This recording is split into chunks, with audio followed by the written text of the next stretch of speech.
Yo guys, this is your artist Tolg and today I'm back with another collaboration, this time with ArtRoman. We also did one collaboration before, if I remember correctly, and it was this amazing split drawing of Goku Super Saiyan Blue and Super Saiyan 4. As you can see, ArtRoman is also a digital artist, just like the artist I worked with last week, and ArtRoman is also amazing with his coloring skills. And as our last collaboration was something more simple, today I wanted to draw something very different, dynamic, and very demanding. I was thinking of drawing Black Frieza vs Goku Master Ultra Instinct and Vegeta Ultra Ego, but not just a normal fight. I wanted to create something funny. As we all know, Goku likes to bite his opponent during the fight, so I thought, why not Vegeta doing the same? And as Black Frieza is supposed to be so strong, Goku and Vegeta in their strongest forms have to fight him together to stand a chance. I really liked this idea, so I was down for it. And let me tell you guys, bringing these three in these positions was really challenging, but I think I did a pretty good job.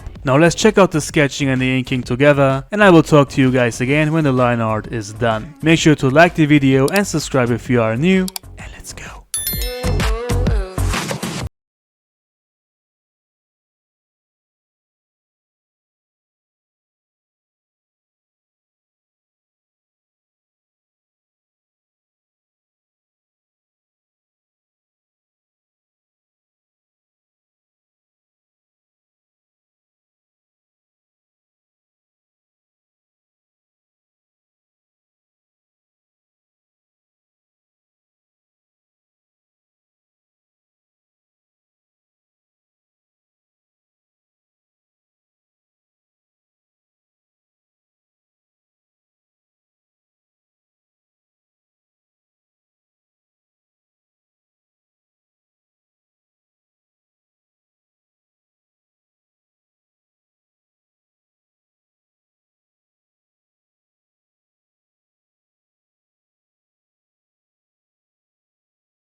So guys, I just finished my part once again and I think you saw how much I struggled. But I have to say, the final result is amazing in my opinion. I love the proportions, the face expressions of them all, the poses and the humor. Alright, now ArtRoman will color this his way, so we will check that out now. I will talk to you guys in the end again, and if you have not liked the video yet, do it now.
So guys, there we have the final result. With colors, it looks even better. ArtRoman did a great job on the coloring, and I have to say, this drawing is hilarious but amazing. I really enjoyed creating this together with ArtRoman, and I will definitely draw something in this direction more often. So guys, let me know down below what you think of this, and make sure to like the video to show me your support, and check out ArtRoman on Instagram. And prints of this drawing are now available on Etsy, and for commissions, message me on Instagram. That's it guys, thank you all for watching, and right here you can see my other videos, and I'll see you on the next one.